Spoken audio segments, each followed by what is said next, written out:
नारायणं नमस्कृत्य नरं चैव नरोत्तमं देवीं सरस्वतीं व्यासं ततो जयमुदीरये।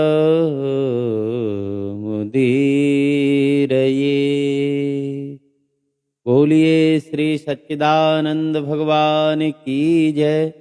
बोलिए श्री सद्गुरुदेव भगवान की जय। नारायण। प्रातः स्मरणीय अर्चनीय वंदनीय परम पूज्यपाद अनंत विभूषित ममदेव श्री सद्गुरुदेव भगवान के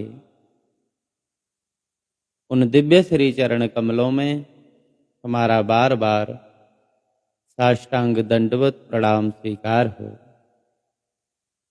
एवं सकल ब्रह्मांडों में जहाँ तहाँ विराजमान भगवान के इस आनंदमय सत्संग का श्रवण करने वाले फेसबुक और यूट्यूब के माध्यम से दृश्य और अदृश्य रूप में विराजित श्रोताजन, उन सभी को हम हृदय से बारंबार प्रणाम करते हैं, उनका अभिनंदन करते हैं।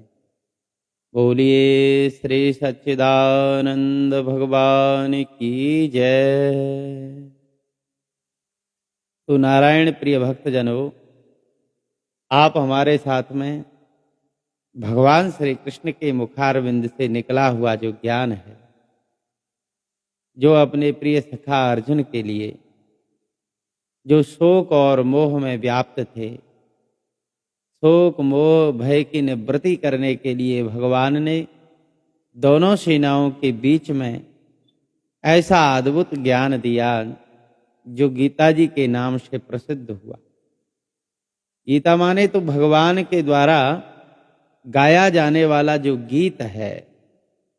अरे वो बांसुरी तो बहुत सुंदर बजाते ही हैं, राग क्या होता है वो सब जानते हैं। तो जो राग रूट जानता है वही अच्छी गायकी भी कर सकता है। तो भगवान श्री कृष्ण बांसुरी बजाने वाले भी हैं और गीत गाने वाले भी। वो ऐसा गीत गाते हैं जो संपूर्ण विश्व सृष्टि के कल्याण के लिए एक अद्भुत और मजबूत नौका का काम करता है। भगवान कहते हैं कि अपचेदस्य पापेभ्य सर्वेभ्य पाप कृतम सर्वम ज्ञान प्लवेनैव संतत ब्रजरिष्यसि। उन्होंने चौथे अध्याय में गीता जी के में ये श्लोक बोला। थोड़ा सा बोलने में त्रुटि हो सकती है, लेकिन भगवान कहते हैं कि कोई अतिशय दुराचारी भी, अत्यंत पापी भी ज्ञान रूपी नौका की शरण ग्रहण कर ले तो वो भी इस भव सागर को, संसार सागर को पार कर जाता है। वो भी बहुत सहजता के साथ में। जैसे गाय का खुर होता है तो उसको पार करने में कोई प्रयत्न नहीं करना पड़ता, वो तो अपने आप स्वाभाविक ही चलते चलते पार हो जाता है। उसी प्रकार जो ज्ञान रूपी परमात्मा की शरण ग्रहण करता है, जो भगवान का अनन्य चिंतन करता है, परमात्मा उसके सारे इस दुख सागर को सहजता से पार करा देते।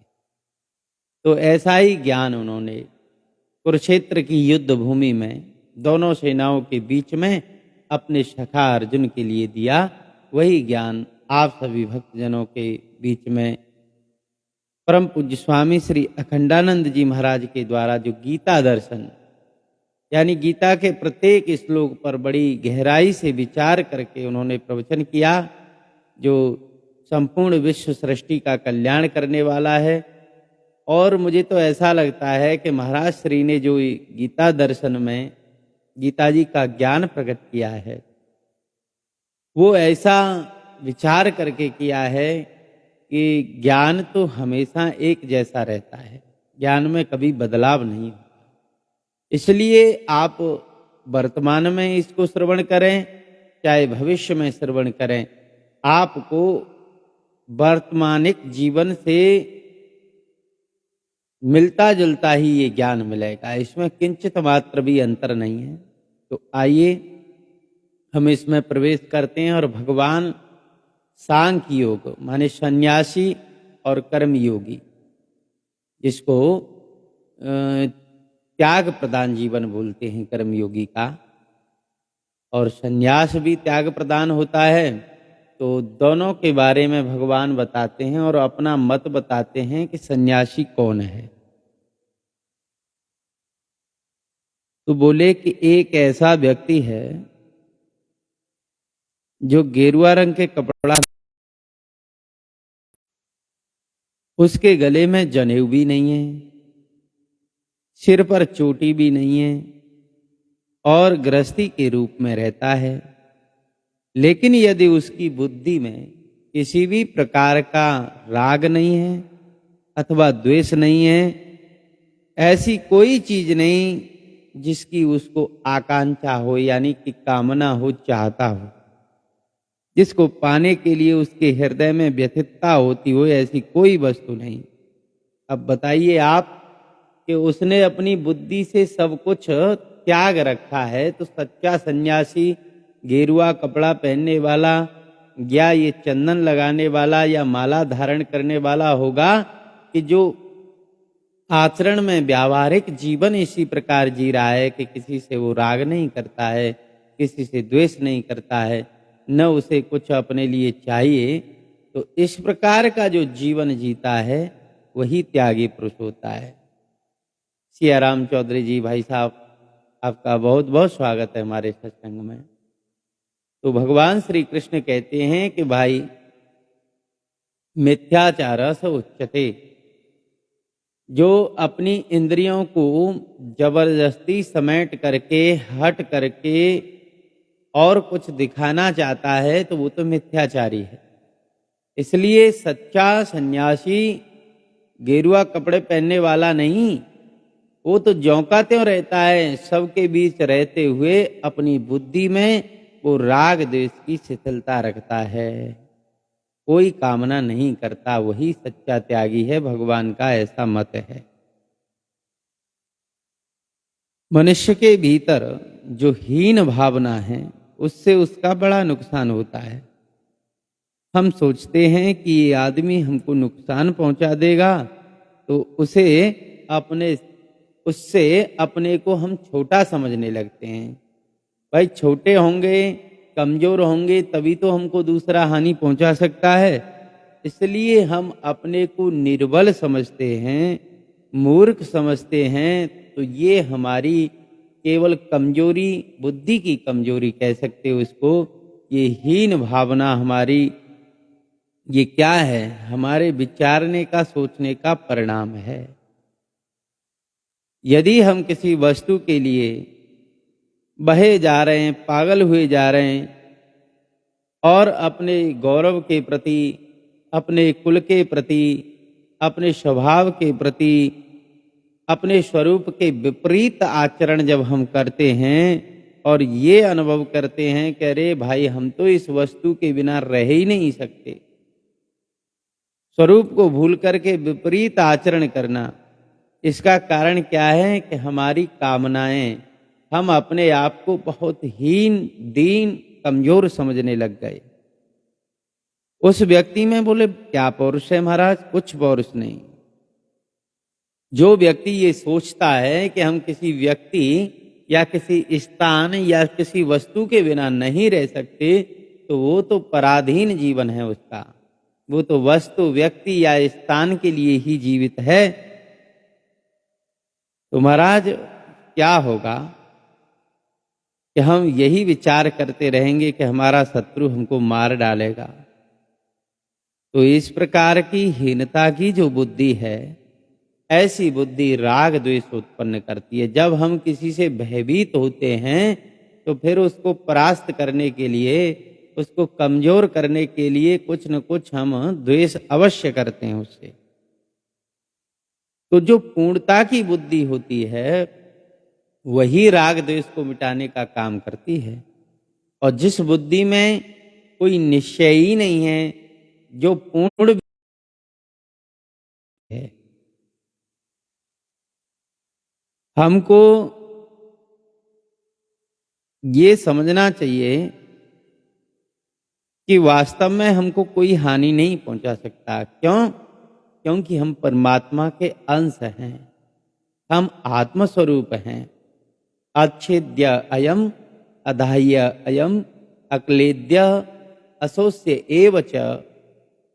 भगवान गीता जी के दूसरे अध्याय में कहते हैं कि हे अर्जुन, ये जो आत्मा है, इसको कोई शस्त्र काट नहीं सकता, इसको जल गीला नहीं कर सकता, इसको अग्नि जला नहीं सकती, इसको वायु सुखा नहीं सकता। हम तो ऐसे हैं, हमारा स्वरूप तो ऐसा है, हम तो सब प्रकार से परिपूर्ण हैं। हमको दुनिया में कुछ भी नहीं चाहिए, हम तो केवल अपने कर्तव्यों का निर्वहन कर रहे हैं, पालन कर रहे हैं। तो राग द्वेष की निवृत्ति संसार के स्वरूप को समझने में होती है। इसे समझने की एक पद्धति तो ये है कि देखो, संसरति इति संसार, जो निरंतर सरकता जा रहा है, जिसमें बदलाव होता चला जा रहा है, जो परिवर्तनशील है, वो संसार है। दूसरा ये कि हम असंग हैं, और तीसरी बात ये कि सब कुछ परमात्मा का स्वरूप है, और चौथी बात ये देखी जावे कि सर्वम खलविदम ब्रह्म, संपूर्ण विश्व सृष्टि में ब्रह्म तत्व ही है, ब्रह्म से शेष कुछ है ही नहीं। तो आप इसकी गिनती कर लो। राग द्वेष की निवृत्ति 4 प्रकार से होती है। संसार को जब ऐसा समझोगे कि ये बदलता रहता है, ये परिवर्तनशील है, ये निरंतर सरकता हुआ चला जा रहा है, बदलता जा रहा है, तो बताइए फिर आप किससे राग करोगे, किससे द्वेष करोगे? आप अपने जीवन में भी ये विचार करके देख लो कि कभी पहले जो हमारे शत्रु होते थे, आज हमारे घनिष्ठ मित्र बन गए, और जो हमारे घनिष्ठ मित्र थे, आज हमारे बहुत बड़े शत्रु बन गए। सारे स्थान बदल गए, माता पिता हमको छोड़ करके चले गए, घर भी हमारा बदल गया, हमारे पद प्रतिष्ठा बदल गई, हमारे शरीर के जो अंग हैं उनमें भी बदलाव आ गया, और हमारे जो वस्त्र आभूषण हैं उनमें भी बदलाव आ गया। तो ये क्या है? इसी से समझना चाहिए कि ये संसार जो है परिवर्तनशील है। आप यहाँ किसके साथ प्रेम करोगे, किसके साथ आप शत्रुता करोगे? इसलिए शत्रु और मित्र का भाव त्याग करके समता में जीवन जीना चाहिए। इससे क्या होगा कि तुम्हारा राग और द्वेष निवृत्त हो जाएगा।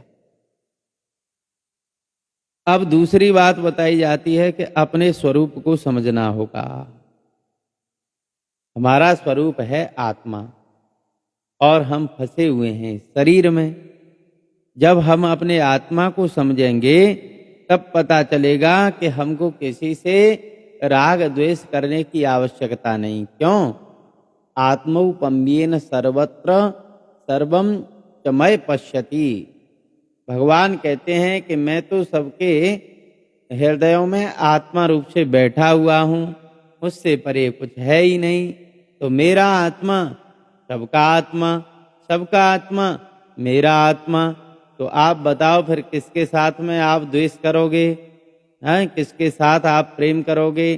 तो राग द्वेष की शिथिलता के लिए यही बात समझना चाहिए कि मेरा स्वरूप आत्मा है, और आत्मा सबके भीतर बैठा हुआ है, तो सब मुझसे एक हैं।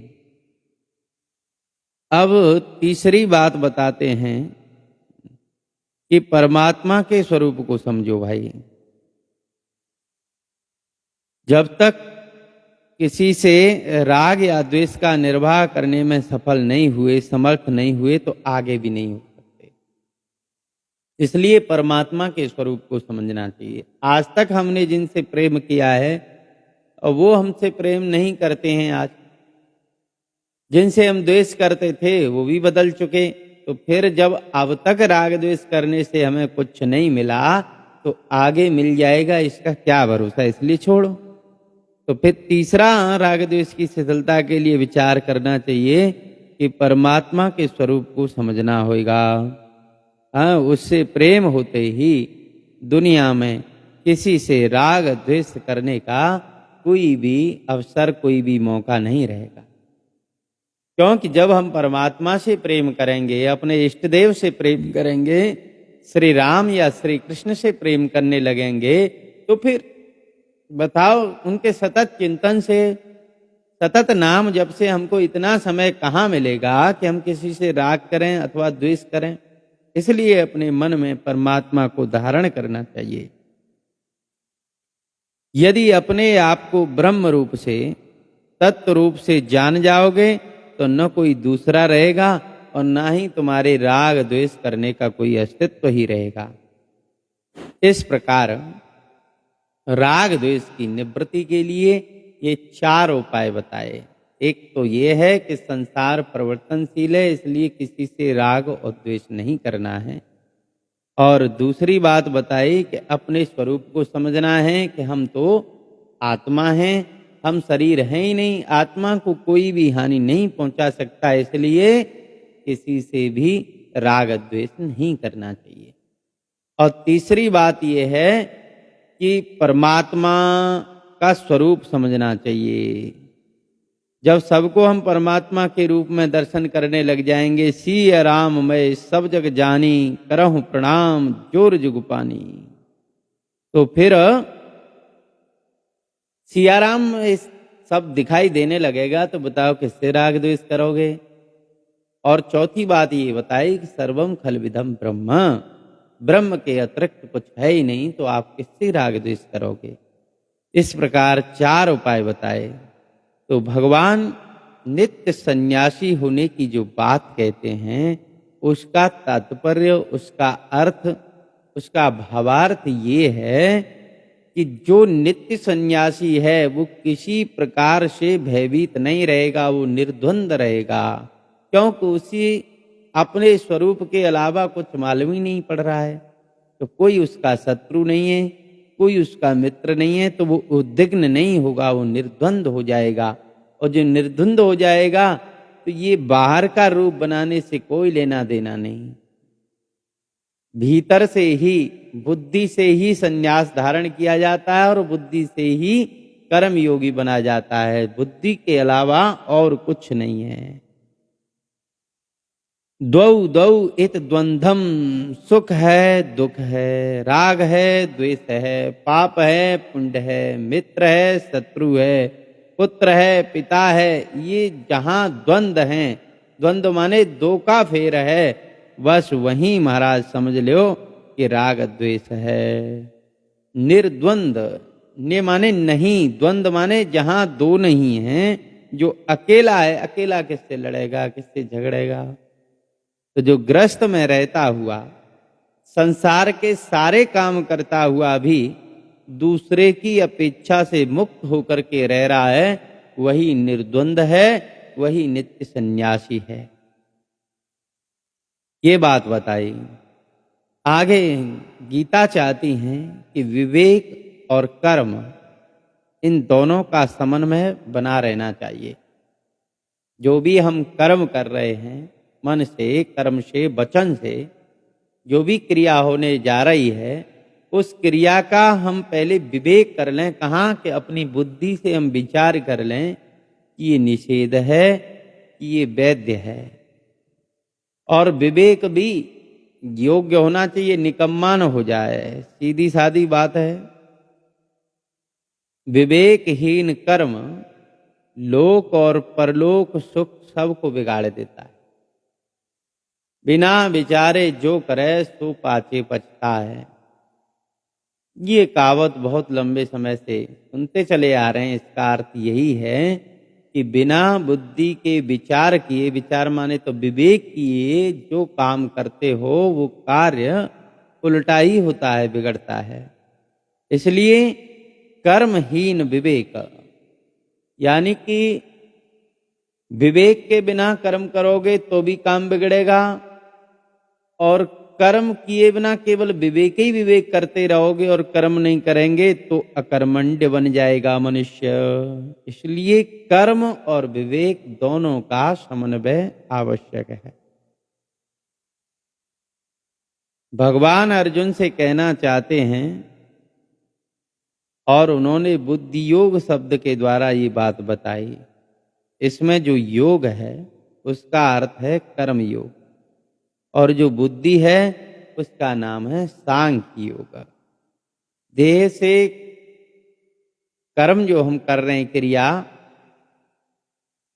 उसको कर्मयोग कहते हैं और कर्मयोग तभी बनता है जब हम सांख्य के द्वारा ज्ञान के द्वारा बुद्धि से विचार करके जिस कर्म को करते हैं। दोनों का समन्वय होना चाहिए, सांख्य योग का और सांख्य योग का, यानी बुद्धि योग का, कर्मयोग का, सांख्य योग का आपस में समन्वय जरूरी है।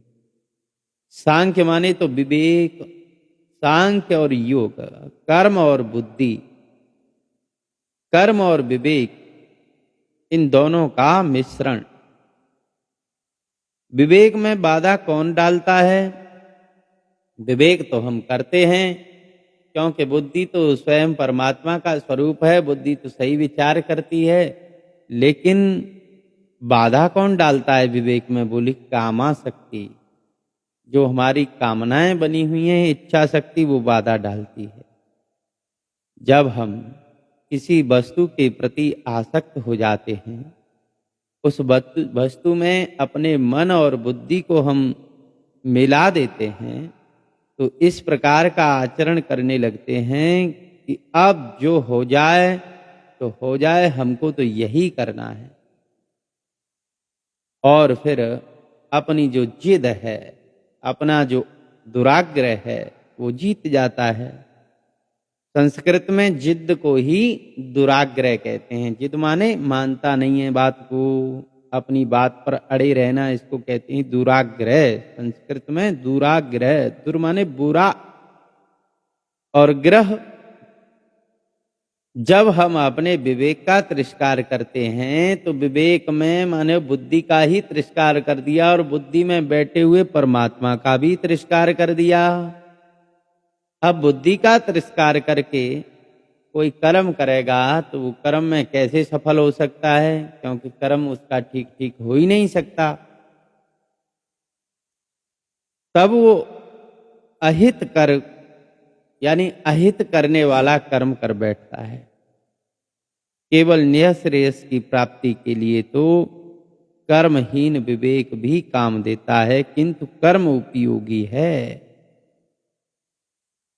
अब कर्म कैसे उपयोगी है, इसके संबंध में आप बात समझो कि देखो, यदि ब्याह का प्रसंग होए तो लड़की को लड़की के बारे में, जिस लड़का लड़की का विवाह हो रहा है, उस लड़की को उस लड़के के बारे में और लड़के को उस लड़की के बारे में जानकारी प्राप्त करनी चाहिए।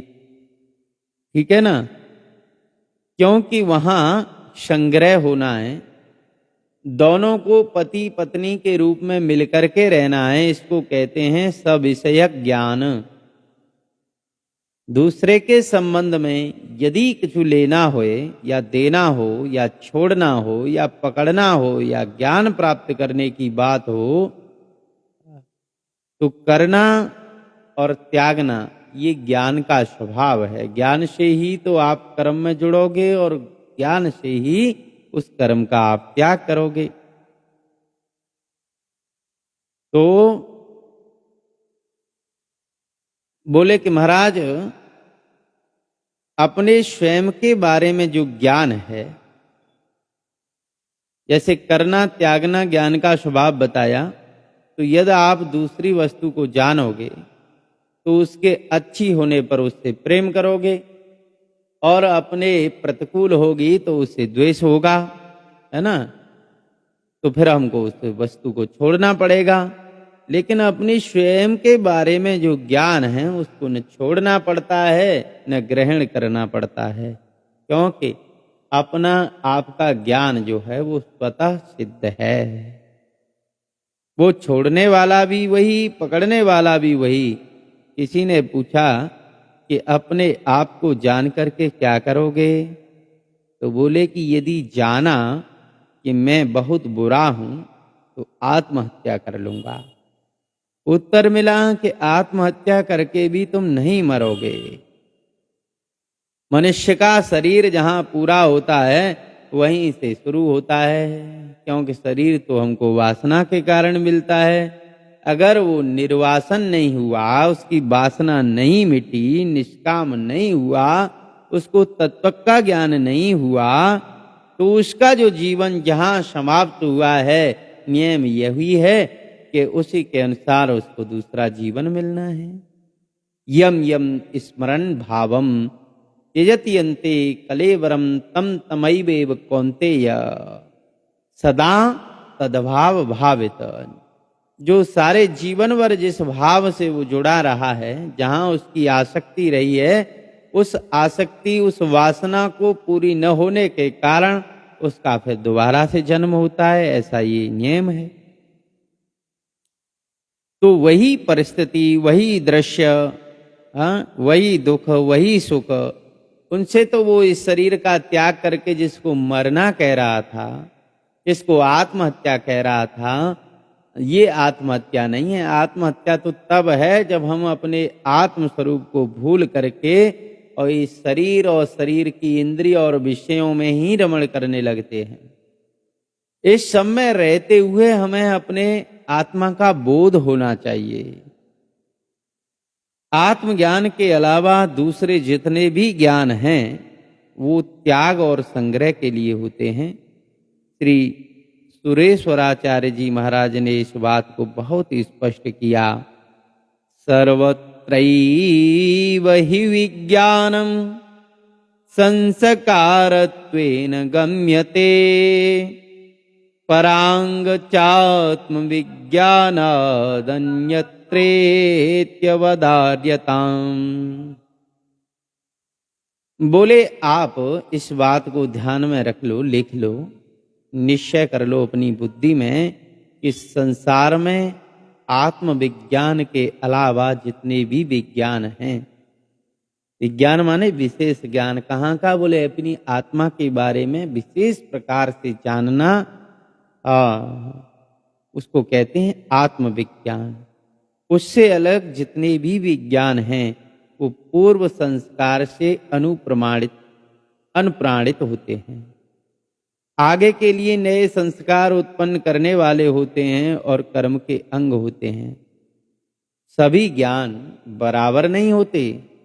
ईश्वर का ज्ञान प्राप्त करोगे तो उसके प्रति आपके हृदय में प्रेम बढ़ेगा, नम्रता आवेगी, और फिर जहां जहां ईश्वर की स्मृति चिन्ह मिलेंगे वहीं आपका सिर झुकेगा, आप प्रणाम करोगे और मनुष्य के प्रति भाईचारे की भावना का उदय होगा। क्योंकि आप भगवान को मानने लग गए तो भगवत शक्ति से ही आपके भीतर सरलता प्रकट हो जाएगी। अपने आत्मा के स्वरूप को समझोगे तो संग्रह और त्याग से विनिर्मुक्त हो जाओगे, निर्धुंधता मिल जाएगी। तो बोले महाराज बुद्धि योग में ये दोनों रहते हैं। क्या? बोले विवेक भी रहता है और कर्म भी रहता है। पहले बताया जा चुका है कि कर्म को योग और विवेक को सांख्य कहते हैं। क्योंकि योग माने जुड़ना, जोड़ना,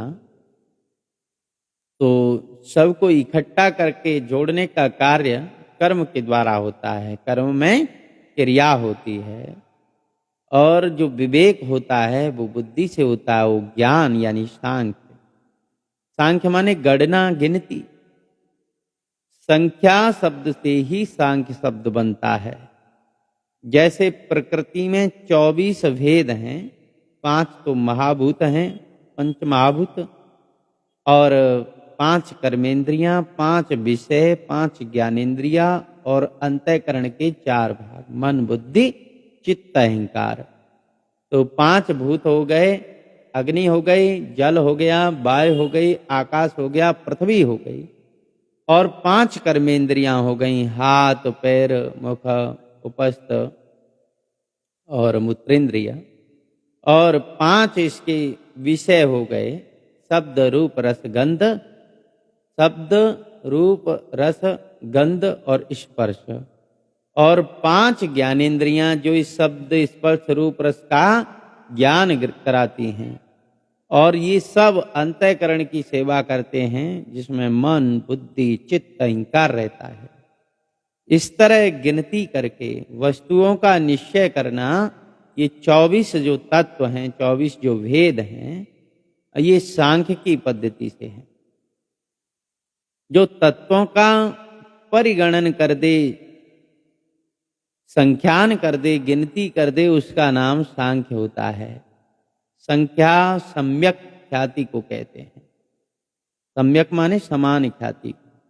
किसी वस्तु को 1, 2, 3, 4 आदि के रूप में भली भांति बताने का कार्य जो होता है, वही सांख्य होता है। तो आप देखो, जब कर्म करने चलते हैं तो उसमें विवेक है कि नहीं? मन से, कर्म से, वचन से जो भी कर्म करने जा रहे हो, उसमें विवेक है नहीं, ये विचार करना चाहिए। यदि है तो विवेक पूर्वक कर्म करने की प्रेरणा आपको कहाँ से मिल रही है, इसका विचार करो। जो कार्य करने की जो प्रेरणा मिल रही है, वो काम की ओर से मिल रही है, हमारे स्वार्थ की ओर से मिल रही है, कि राम की ओर से मिल रही है? आप जहां काम करने जा रहे हैं, वहां आपको आपकी वासना लेकर के जा रही है, स्वार्थ लेकर के जा रहा है, या उसके लिए शुद्ध निर्वासन चित्त में कोई ईश्वर की प्रेरणा है, जो हमारे अंतःकरण को, जो चित्त को साफ स्वच्छ करने का कार्य करने के लिए जा रही है? यह विवेक बुद्धिमान लोगों को होता है। नहीं तो जो मन में आया वही बोलने लग जाते हैं, जो मन में आया वही खाने लग जाते हैं, मन माना आचरण करने लग जाते हैं। इसके बाद कर्म के स्वरूप पर भी ध्यान देना चाहिए। क्या कि जो कर्म हम करने जा रहे हैं, कहीं इसमें हिंसा तो नहीं है, कहीं इसमें समाज का अहित तो नहीं है, मन से, वाणी से, कर्म से किसी को तकलीफ तो नहीं होगी? अरे हम ऐसा सत्य क्यों बोले जो सामने वाले को आग बबूला कर दे? ऐसा सत्य तो सत्य हो ही नहीं सकता, क्योंकि सत्य तो सबके अंदर आनंद प्रकट करता है। अच्छा, जब हम दूसरों को दुख या तकलीफ पहुंचा करके कोई कर्म करेंगे, तो सबसे पहले उस कर्म का प्रभाव हमारे मन पर पड़ेगा। आप यदि गंभीरता से, सूक्ष्म दृष्टि से देखेंगे तो मालूम पड़ेगा कि दुख महाराज कहीं बाहर से थोड़ी आता है। किसी भी वस्तु में, किसी भी व्यक्ति में, किसी भी स्थान में कहीं भी दुख नहीं है। केवल दुख है तो आपकी सोच में दुख भरा हुआ है। कोई किसी को दुखी नहीं कर सकता, न कोई किसी को सुखी कर सकता है। कौन काऊ सुख दुख कर दाता, निज कृत कर्म भोग सब भ्राता। ये लक्ष्मण जी और निषाद राज के संबंध में श्री रामचरितमानस में बताया कि निज कृत कर्म, जो हम मनुष्य और वाणी से और शरीर से जो भी कर्म कर रहे हैं, बस उस कर्म में ही दुख और सुख छिपा हुआ है। जब हम सबकी भलाई के लिए कर्म करते हैं, तो वो तो ईश्वर की प्रसन्नता का कर्म होता है। तो यदि कोई पीठ पर घूंसा लगाए दे अथवा सिर पर डंडा मार दे, तो पीठ या सिर को तकलीफ नहीं होती, तकलीफ हमारे मन में होती है। बिल्कुल सही बात। चाहे किसी भी अंग को चोट पहुंचे, तकलीफ मन में पहुंचेगी। मनोभूमि मिट्टी, पानी, आग, हवा, आकाश से भी सूक्ष्म होती है। जब बोला हुआ शब्द जैसा स्थूल पदार्थ सारी सृष्टि में फैल जाता है, जैसे अभी ये यूट्यूब के माध्यम से हम ये लाइव कर रहे हैं, तो इसका जो ब्रॉडकास्ट है वो सारे देशों में हो रहा है। तो जो सुख दुख रूपी मनोभाव हैं, वो एक जगह पैदा होकर के कई जगह रह जाएंगी, ये सोचना गलत है। वो भी सब जगह शब्द के विस्तार की तरह सुख और दुख का भी विस्तार हो जाता है। तो यदि आप अपने कर्म से किसी को दुख पहुंचाओगे तो वह दुख भी विश्व सृष्टि में फैल जाएगा, और जब हम अपने द्वारा सुख देंगे तो वो सुख भी विश्व सृष्टि में फैल जाएगा। तो 1, 2, 3 दिन या वर्ष में या 4 वर्ष में या 10 वर्ष में वो सब जगह अवश्य पहुंचेगा। तो आपके अंतःकरण में बैठा ईश्वर भी उस दुख से अछूता नहीं रहेगा। इसलिए ऐसा काम करना चाहिए कि किसी भी जीव प्राणी को दुख न पहुंचे। किसी एक आदमी को भी दुख पहुंचाना, उसके अंदर भी ईश्वर बैठे हुए हैं, उसके आत्मा के रूप में भी सर्वात्मा बैठे हुए हैं, तो प्राणी मात्र को और स्वयं अपने आप को भी दुख देने का प्रयास नहीं करना चाहिए।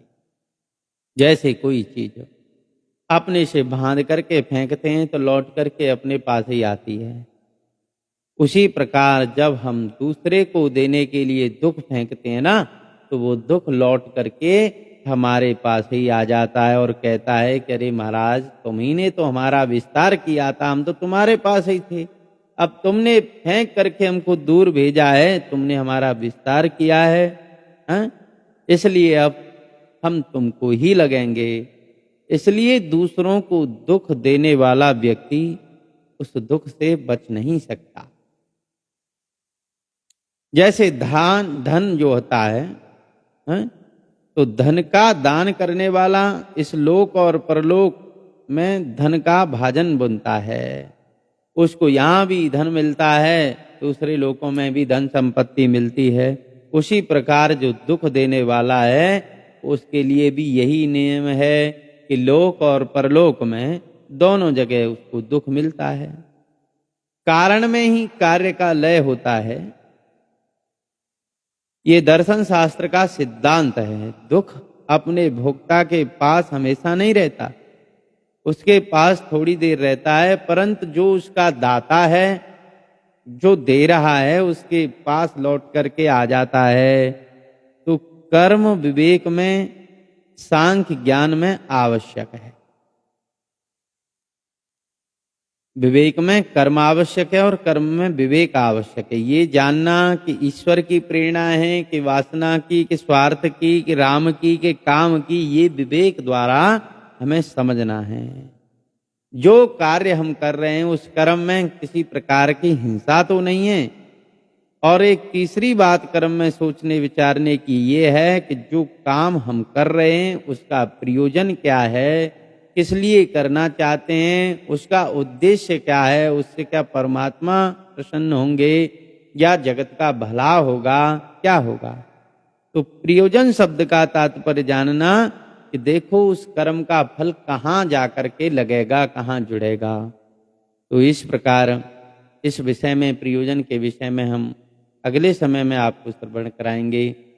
अब गीता जी के इस सत्संग धारा में आप सभी भक्तों के बीच से हम विदा लेते हैं। नारायण नारायण नारायण।